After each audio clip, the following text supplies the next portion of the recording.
오늘은 우리 모두에게 가나 혼인잔치라고 잘 알려져 있는 요한복음 2장 1절로 11절의 말씀을 한번 살펴보고자 합니다. 아울러 나의 소망, 나의 기도 제목이라는 주제에 맞게 김대경 목사 제 자신의 개인적인 소망과 기도의 제목을 함께 나누면서 하나님께서 우리에게 주시는 은혜를 나누어 보고자 합니다. 오늘 말씀의 내용은 이렇습니다. 가나라는 지방에 혼인잔치가 열립니다. 이 혼인잔치에 친척 관계로 보이는 예수님의 어머니 마리아, 예수님 그리고 예수님의 제자가 참석합니다. 한창 혼인잔치가 무르익을 쯤에 불현듯 포도주가 떨어지는 문제가 발생하게 됩니다. 예수님의 어머니 마리아는 예수님에게 이 어려움을, 이 문제를 좀 해결해 줄 것을 요청합니다. 예수님은 하인들에게 정결 예식에 쓰는 돌 항아리에 물을 가득 채우라고 말씀하십니다. 하인들이 수고하여서 항아리에 물을 가득 채우자 예수님은 하인들에게 그 물로 된 포도주를 떠서 연회장에게 갖다 주라고 말씀하십니다. 물로 된 포도주를 맛본 연회장은 최상의 포도주다라고 평가하면서 칭찬하면서 이 모든 문제가, 어려움이 해결되었다라는 것이 오늘 본문이 우리에게 들려주는 이야기입니다. 이런 내용의 오늘 말씀이 저와 우리에게 주는 첫 번째 메시지가 있습니다. 그 첫 번째 메시지는 우리 모두는 다 기쁨을 잃어버린 사람들이다.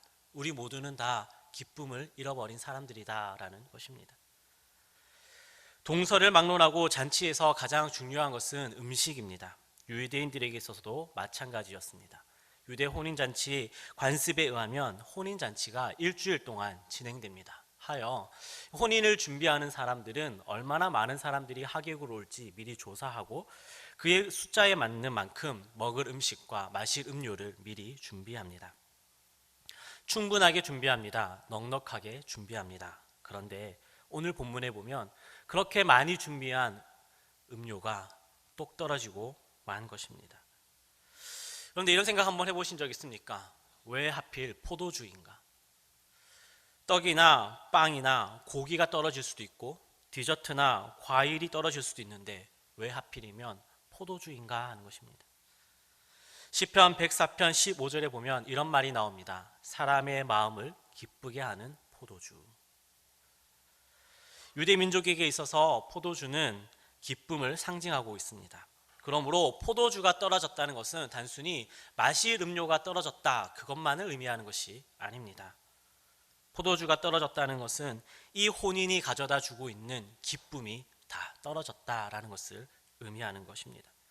더군다나 오늘 본문에 보면 예수님이 가나 혼인잔치에 참여하고 있었음에도 불구하고 포도주가 다 떨어진 것입니다. 예수님을 믿는 사람에게도 예수님이 함께하는 그 상황 속에서도 기쁨은 다 떨어질 수 있다라는 것입니다. 도대체 기쁨이 무엇이길래 기쁨이라는 것이 떨어질 수 있다라는 것일까요? 기쁨이 떨어질 수 있는 겁니까? 우리말의 기쁨의 개념을 표현하는 말을 살펴보면 차다, 용솟음치다, 넘치다, 넘쳐 흐르다, 충만하다와 같은 동사들이 사용됩니다. 기쁨이 넘친다, 기쁨이 충만하다 이런 동사들을 사용한다는 거죠. 기쁨을 하나같이 모두 그릇에 담을 수 있는 액체로 표현하고 있다는 것을 알 수 있습니다. 기쁨이란 우리 마음에, 우리 삶에, 우리의 관계 가운데에 그리고 예수님을 믿는 믿음 가운데에 담겨 있는 것이라는 것입니다. 그런데 그 기쁨을 상황이나 형편에 맞게서 하나하나 꺼내서 쓰다 보니 그리고는 채워지지 않다 보니까 어느새 바닥이 나고 떨어질 수 있다라는 것입니다. 오늘 본문에 벌어진 이 어처구니 없고 말도 안 되는 상황, 포도주가 떨어지고 기쁨이 떨어진 이 상황이 바로 저의 모습을 보여주고 있습니다. 여러분 어떠십니까? 제가 기쁨 가운데 살아가는 사람처럼 보입니까? 아니면 기쁨을 다 잃어버린 사람처럼 보이십니까? 저는 기쁨이 다 떨어진 사람입니다. 제가 말씀을 준비하면서 왜 이렇게 기쁨이 없을까? 왜 기뻐하지 못하는 삶을 살아가고 있을까? 그리고 살아왔을까? 곰곰이 생각해 보았더니 크게 세 가지 이유를 찾아낼 수가 있었습니다. 그 첫 번째 이유는 제가 저 스스로를 사랑하지 않았기 때문이었습니다. 저는 여러분이 보시다시피 키가 작습니다. 매우 작습니다. 그래서 어렸을 적에는 친구들에게 놀림도 많이 당하고 또 무시도 많이 당했습니다. 그래서 혼자서 이 울분을 저것들 어떻게 복수하지 하면서 삭혀야 했던 경우가 참 많았습니다. 그럴 때마다 제 안에 가득 차 있는 이 기쁨 하나하나를 꺼내서 저를 위로하는 데 썼던 것 같아요. 괜찮아, 괜찮아. 넌 그래도 괜찮은 사람이야. 사랑받을 수 있는 사람이야. 키가 작아도 괜찮아. 하나님이 저에게 주셨던 많은 기쁨 가운데 하나를 덜어 사용하고 또 하나를 덜어 사용하고 또 하나를 꺼내 사용하다 보니까 어느새 바닥이 나 있었던 것 같습니다. 근데 더 슬픈 건 뭐냐면 이 바닥이 난 기쁨 가운데 어느 순간부터 저는 이 사람들의 목소리를 마치 제 자신의 목소리로 알아들은 것 같습니다. 어느 순간 저 스스로가 저를 작다고 무시하고 업신여기기 시작했던 것입니다. 제 자신을 사랑하지 않고 미워하고 또 부끄러워했던 시간들이 꽤 길어졌습니다.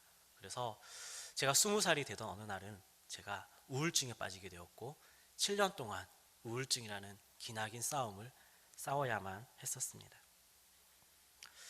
두 번째로 제가 기쁨이 없는 이유는요, 제가 살아가는 이 세상과 이 환경과 이 사회에 제가 잘 적응하지 못했기 때문입니다. 저는 태생적으로 경쟁을 싫어합니다. 그런데 이 세상은 경쟁을 자꾸만 부추깁니다. 물론 저도 경쟁이 가져다 주는 어떤 효율과 성과를 모르지는 않습니다.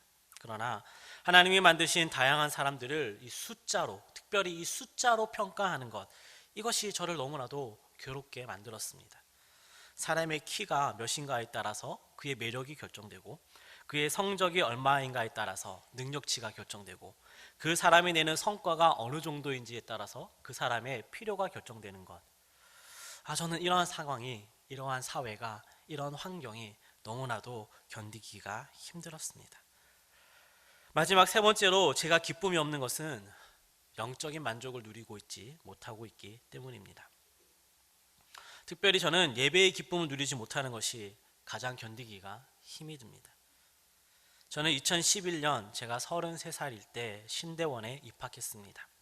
그때부터 전도사로, 그리고 2016년 목사 안수를 받으면서 예배자가 아니라 예배의 사회자로, 때로는 예배의 설교자로, 또 예배의 안내자로 그렇게 무언가 책임이 있고 의무가 있고 해야 할 무언가가 있는 사람으로 예배에 참석했습니다.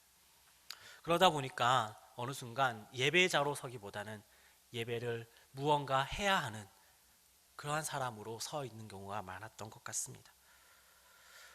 춤추며 뛰며 목청껏 외치며 찬양했던 것이 없고 엎드려 눈물과 콧물 흘리며 가슴을 찢으며 기도했던 적이 없고 은혜로운 설교 말씀을 듣지 못하는 저의 현실이 저의 기쁨을 다 빼앗아 갔습니다. 사랑하는 여러분, 여러분은 어떻습니까? 여러분은 기쁨 가운데 살고 계십니까? 사랑하는 가족 중에 한 사람만 병이 들어도 우리는 기쁨을 잃어버립니다. 경제적으로 어려워지면 우리는 기쁨을 잃어버립니다. 사람들과의 관계가 깨어지고 무너지면 우리는 기쁨을 잃어버립니다. 나 자신을 사랑하기 힘들어 기쁨을 잃어버리고 이 사회 속에서 기쁨을 잃어버리고 나의 영혼을 만족시킬 수가 없어서 기쁨이 없습니다. 여기에 아까 아멘 하신 단 한 명 빼고 나머지 모든 분들은 다 기쁨을 잃어버리신 분들입니다. 이런 상황 속에서 우리가 할 수 있는 것은 무엇이 있을까요? 오늘 말씀 3절에 나오는 마리아의 고백이 우리가 할 수 있는 유일한 것입니다. 마리아는 예수님에게 포도주가 없다라고 말합니다. 기쁨을 잃어버린 우리 모두는 예수님에게 주님, 나에게 기쁨이 없습니다 라고 고백하는 것 외에 우리가 할 수 있는 것은 아무것도 없다는 것입니다. 나 자신을 사랑하는 마음이 저에겐 없습니다. 예배에 은혜가 없습니다. 건강이 없습니다. 돈이 없습니다. 내 마음 알아주는 사람이 없습니다. 열매가 맺혀지지 않습니다. 기회가 찾아오지 않습니다. 우리에게 없는 것들을 우리 예수님에게 말하는 것 외에는 우리가 할 수 있는 것은 아무것도 없습니다. 바라옵기는 여기에 모이신 분들 중에서 저처럼 혹시라도 기쁨을 잃어버린 그런 사람이 있다면 빼앗긴 기쁨을 놓고 마리아처럼 우리 예수님에게 주님, 저에게 이것이 없습니다 라고 고백하는 용기 있는 하나님의 자녀 될 수 있기를 우리 주 예수 그리스도의 이름으로 축복합니다. 두 번째로 오늘 말씀이 우리에게 주는 메시지는 우리 힘으로는 기쁨을 회복할 수가 없다. 우리 힘으로는 기쁨을 회복시킬 수가 없다라는 것입니다. 오늘 말씀 6절은 다소 뜬금이 없습니다. 포도주가 없는데 6절은 이렇게 이야기합니다. 거기에 유대인의 정결 예식을 따라 두세 통 드는 돌 항아리 6이 놓여 있는지라. 포도주가 없는데 뜬금없이 정결 예식에 사용하는 돌 항아리를 언급하고 있습니다. 그런데 이어지는 7절은 더욱 뜬금이 없습니다. 예수께서 그들에게 이르시되 항아리에 물을 채우라 하신즉 아기까지 채우니. 곰곰이 생각해보면 예수님이 지금 굳이 안 해도 되는 수고로운 것들을 하인들에게 시키고 있다는 생각이 듭니다. 예수님은 말씀으로 천지를 창조하신 분입니다. 그렇다면 말씀만 해도 어차피 기적을 일으킬 것이라면 한마디 말씀만 해도 됩니다. 빈 포도주 병에, 빈 포도주 항아리에 포도주가 차오르라 라고만 말씀하시면 그 빈 포도주 항아리에 포도주가 차오릅니다. 아주 쉬운 방법이 있습니다. 그리고 아주 멋진 방법이 있고 모두가 다 우리 주님께 그 행하신 기적을 보며 하나님께 영광을 돌릴 수 있는 멋진 방법이 있습니다. 그런데 우리 주님은 그 멋진 방법을 선택하지 않았습니다. 대신 돌 항아리에 물을 채우라고 명령하십니다. 예수님이 말씀하신 돌 항아리는 정결 예식에 사용하는 것입니다. 그런데 그 정결 예식에 사용하는 돌 항아리에 물을 채우라 라는 말은 그 돌 항아리에 지금 물이 없다는 것입니다. 포도주만 떨어진 것이 아니라 물도 떨어진 것입니다. 이 물들은 다 어디에 간 것일까요? 아마도 이 혼인잔치에 참여하는 하객들이 혼인잔치에 참여하려고 들어올 때 손을 씻고 발을 씻는 정결 예식을 하느라 다 사용되어서 물이 다 떨어진 것으로 여겨집니다. 예수님은 무엇을 말하고 싶었던 것일까요? 정결 예식으로는 포도주가 떨어지는 것을 막을 수가 없다. 너희들이 아무리 손을 씻고 발을 씻는 정결 예식을 행한다 한들 너희들의 삶 가운데에 있는 그 기쁨이 사라지는 것을 막아낼 수는 없다라는 것입니다. 예수님은 그 어떤 종교적인 의식과 행위로 우리의 삶의 기쁨이 사라지는 것, 그것을 막을 수가 없다라는 것을 알려주고 싶었던 것입니다. 예수님이 말씀하셨기에 하인들이 돌 항아리에 물을 채웁니다. 정결 예식에 쓰는 돌 항아리는 최소 75리터에서 최대 110리터까지 채워집니다. 돌 항아리 6개라고 하면 대략 600리터의 물을 채운 것입니다. 결코 적은 양이 아닙니다. 예수님의 명령대로 하인들이 돌 항아리에 물을 가득 채웠습니다. 예수님은 또 무엇을 우리에게 말씀하고 싶었던 것일까요? 거봐, 더 많이 노력해야지, 더 많은 정성을 들였어야지, 더 많은 예배와 예식을 행하고 더 많은 율법과 규례를 지켜야지 라고 말씀하고 싶었던 것일까요? 아닙니다. 예수님은 이렇게 말씀하고 싶었던 것입니다. 너희들이 아무리 수고하고 애쓰고 노력하여도 해결되지 않는 문제가 있단다. 물은 물일 뿐이다. 예수님은 우리에게 그것을 알려주고 싶었던 것입니다. 다시 말해 예수님은 우리에게 두 가지를 알려주고 싶었던 것입니다. 우리의 그 어떤 인간적인 노력에도 해결할 수 없는 것이 있고 우리의 그 어떤 종교적인 열심으로도 해결할 수 없는 것이 있다라는 것을 우리 주님은 알려주고 싶었던 것입니다. 저희 어머니는 말기암 환자입니다. 어머니는 아주 오래전에 병이 발병했지만 가족 모두에게 철저히 비밀로 숨기셨습니다. 그리고 지난 겨울 암이 드디어 말기가 되어서야 몸의 살이 현저하게 빠지면서 더 이상 숨길 수 없는 상태가 되어 가족 모두가 알게 되었습니다. 어머니를 모시고 병원에 갔습니다. 가서 알게 된 것은 어머니의 병이 꽤 심각하다는 것이었습니다. 아니나 다를까 어머니는 암으로 인해서 머리에 물혹이 생겼고 그 물혹이 신경을 눌러서 오른팔, 오른다리를 전혀 사용하지 못하고 계십니다.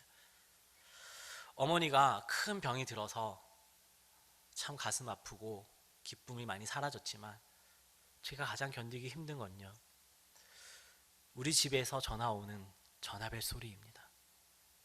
제 핸드폰에 아버지의 이름이 뜨면 가슴이 철렁합니다. 혹시나 내가 기대하지 않는 그 소식이, 혹시나 듣고 싶지 않은 그 소식이 전해오면 어떡할까? 핸드폰에 아버지 이름이 뜰 때마다 받고 싶지 않고 피하고 싶고 숨고 싶습니다. 그런데 제가 이 시간에 말하고 싶은 것은 저희 어머니가 얼마나 큰 중병에 걸렸는가, 그것을 말하고 싶은 것이 아닙니다. 인간의 한계를 말하고 싶습니다. 우리는 과학과 의술이 최고로 발달한 시대에 살고 있지만 병원에 갔더니 병원은 인간의 한계만을 보여주고 있었습니다. 온몸에 퍼져 있는 암세포만 골라서 죽일 수 없습니까? 그런 건 없다고 합니다. 물만 빼내낼 수 없습니까? 그렇게 할 수가 없다고 합니다. 약 먹으면 낫지 않겠습니까? 그렇게 낫은 약이 없다고 합니다. 인간이 아무리 노력하고 아무리 기술을 발전시키고 아무리 연구하고 개발하고 공부하여도 암을 한 번에 고칠 수 있는 방법과 약과 치료는 없다는 것입니다. 병이 낫고 싶다는 간절한 마음이 있어도 몸무게가 일정 수준이 되지 않으면, 체력이 없으면, 식욕이 없으면 아무런 치료 행위도 할 수 없다는 것을 또한 알게 되었습니다. 그러면 여러분, 더 많은 예배를 드리고 더 많은 시간을 들여 기도하고 더 많이 성경을 읽고 더 많이 전도하고 더 많이 봉사하면 저희 어머니의 병이 나을 수 있을까요? 저희 아버지가 목사입니다. 일평생 예배를 드리고 일평생 새벽 기도를 하고 일평생 철야 기도를 하고 한 달에 한 번씩 성경을 통독하고 일평생 전도하며 사셨습니다. 그럼에도 불구하고 아내의 몸에 암이 생기는 것을 막아낼 수가 없었습니다. 우리 예수님 말씀대로 인간은 그 스스로의 노력이나 그 어떤 종교적인 열심과 치성으로 우리 안에 있는 기쁨을 지키거나 회복시킬 수가 없다는 것입니다. 사랑하는 여러분, 우리 모두는 기쁨을 위해서 하루하루 살아갑니다. 경제적인 여유와 풍요로움 위해서 학생은 열심히 공부해야 하고 성인들은 열심히 일해야 합니다. 건강을 위해서 좋은 음식 먹고 끼니 잘 챙겨 먹고 또 열심히 운동해야 합니다. 좋은 평판을 얻고자, 좋은 관계를 유지하고자 부단히 애쓰며 살아가야 합니다. 그리고 이런 우리의 행복과 기쁨을 위해서 하나님께 우리는 나와 예배하고 간구하고 기도합니다. 그런데 여러분, 안타깝게도 우리가 아무리 노력해도요, 더 많은 예배를 드려도요, 우리의 힘으로는 우리의 기쁨을 회복시킬 수가 없습니다. 아무리 율법대로 살려고 해도 우리는 우리의 기쁨을 회복시켜낼 수가 없습니다. 왜냐하면 우리는 그렇게 수고하고 무거운 짐을 지고 죽음을 향해 죗값을 치르러 걸어가는 한낱 죄인들이기 때문입니다. 그렇다면 우리는 기쁨을 잃어버린 채 그저 절망 속에서 살아가야만 할까요? 오늘 본문이 우리에게 주는 세 번째 메시지가 있습니다. 그것은 오직 예수님의 은혜로만 우리는 기뻐할 수 있다. 오직 예수님의 은혜로만 우리는 기뻐할 수 있다는 것입니다. 예수님은 오늘 자신의 한계에 부딪힌 사람들에게 8절에 이렇게 말합니다. 이제는 떠서 연회장에게 갖다 주라. 지금 예수님이 떠서 갖다 주라는 물은 인간의 한계에 부딪혔던 바로 그 물입니다. 그 물을 주님은 가져다 주라고 말씀하고 있습니다. 하인들이 그 물을 떠서 연회장에게 갖다 주었고 10절의 연회장이 이렇게 이야기합니다. 사람마다 먼저 좋은 포도주를 내고 취한 후에 낮은 것을 내거늘 그대는 지금까지 좋은 포도주를 두었도다. 여러분, 예수님께서 물을 포도주로 변화시키자 자칫 초상이 될 뻔했던 이 혼인잔치가 다시 기뻐할 수 있게 되었습니다. 지금까지의 어떤 법칙과 룰, 종교적인 열심과 치성, 인간의 숱한 노력과 열심으로도 해결할 수 없던 문제가 예수님으로 인해서 해결되었습니다. 해결할 수 없는 것을 해결하는 힘, 불가능한 것을 가능하게 만드는 힘, 우리는 그것을 기적이라고 말합니다. 기적은 따라할 수가 없습니다. 배울 수도 없습니다. 흉내낼 수도 없습니다. 그리고 다시 반복할 수도 없습니다. 바로 그런 기적을 우리 예수님께서 행하셨고 이 혼인잔치의 기쁨이 계속될 수 있도록 행하셨습니다.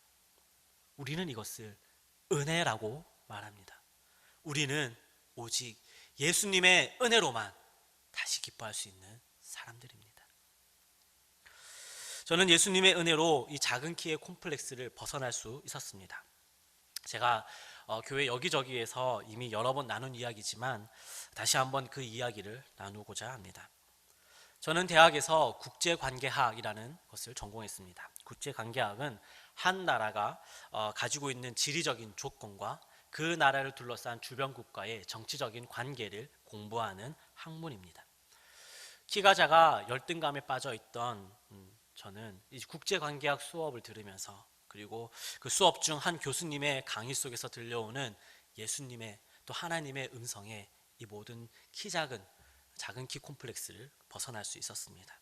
그 내용은 이렇습니다. 어느 날 교수님께서 한국과 중국과 일본에 관한 관계에 대해서 설명하고 있었습니다. 그리고 그때 주의 목소리가, 우리 하나님의 목소리가, 예수님의 목소리가 저에게 들려와 이렇게 물었습니다.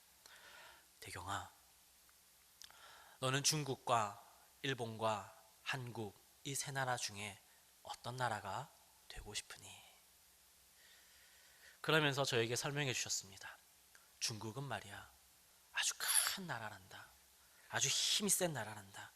역사와 전통이 있는 나라란다. 그 어떤 나라도 중국을 쉽게 제압하지 못할 정도로 강한 나라인데 그 나라는 나를 배척하더라. 너는 중국이 되고 싶으니? 아니요. 일본은 최고의 기술을 가지고 있고 돈이 많은 부유한 나라이며 아시아에서 유일하게 G7에 속하는 선진국이다. 그런데 일본은 나를 잡다한 신 중에 하나로 여긴다. 너는 일본이 되고 싶으니? 아니요. 한국은 작고 연약한 나라지. 늘 중국에 또 일본에 시달리며 가진 것이라고는 눈물과 한밖에 없는 나라지.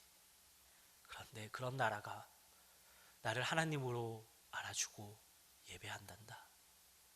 너는 한국이 되고 싶으니? 네. 저는 그때 이후로 작은 저의 모습이 부끄럽거나 싫거나 밉지가 않습니다. 혹시라도 제가 키가 크고 돈이 많고 실력이 뛰어나 하나님을 배척하거나 하나님을 잡다한 신 중에 하나로 여길 수 있지 않을까? 하나님은 그것을 미리 아시고 저로 하여금 작게 만들어 주셨습니다. 제가 작아야만이 하나님을 하나님으로 알고 하나님을 예배할 수 있다면 저는 작아도 좋습니다. 왜냐하면 제가 그만큼 하나님을 사랑하기 때문입니다.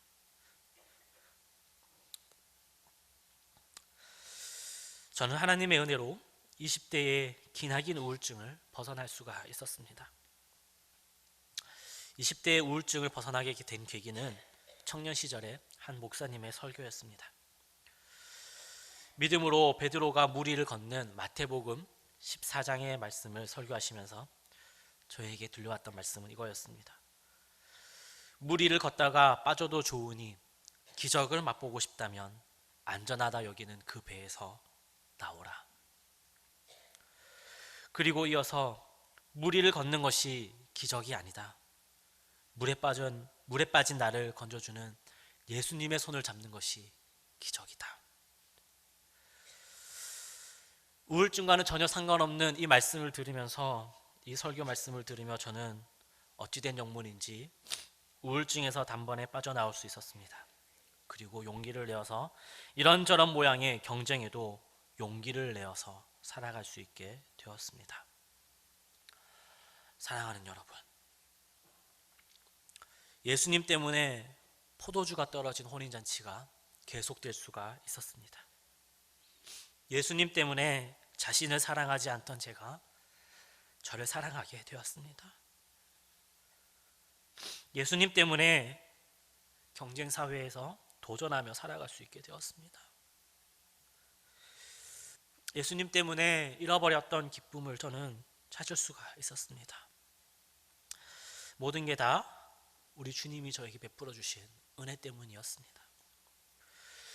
여러분은 물을 포도주로 바꿀 수가 있습니까? 우리 예수님은 할 수 있습니다. 여러분은 여러분의 기쁨을 지켜내거나 잃어버린 기쁨을 회복시킬 수가 있습니까? 예수님은 할 수 있습니다. 예수님은 우리로 하여금 부유하게도 하시고 강하게도 하시고 사랑하게도 사랑받게도 하시고 지금보다 더 나아지게 하시고 옛 사람을 벗고 새 사람이 되게 하시며 우리 예수님은 죽어도 다시 살게 할 수 있습니다. 우리의 기쁨은 오직 예수님의 은혜로만 채워지기 때문입니다. 바라옵기는 여기에 기쁨을 잃어버린 하나님의 사랑하는 자녀가 계시다면 예수 그리스도의 은혜로 다시 기쁨이 회복되는 은혜가 있기를 우리 주 예수 그리스도의 이름으로 축복합니다.